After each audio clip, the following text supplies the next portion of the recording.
Christopher and I have been friends for like over 4 years. He asked my opinion on color regards of the paint, the design, fixtures, and part of the bathroom and the shower. He first had a nice tub, but it wasn't what he expected. The quality wasn't to his standard that he was told.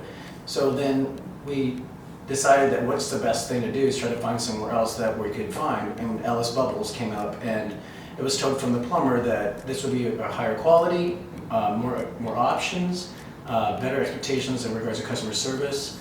And so Ellis Bubbles did offer a lot more opportunity to make it more your personalized item in your home.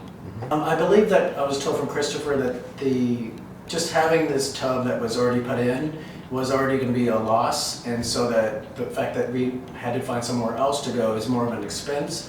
But to pay more of a quality, I think the best thing was Ellis Bubbles offered at even a fraction of the price that we were expecting. You still get more for what you got. I would say honestly, like, it was worth taking out the old tub, even though it was at a higher price, to get the options that you want. So yes, it was a higher, just a better quality and better item to have in your house.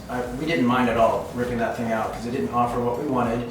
It wasn't the size that we wanted, and we paid more. But it's just having the option of having a tub that fits your needs. That's what really was the best opportunity to have, is the best quality tub from Ellis Bubbles.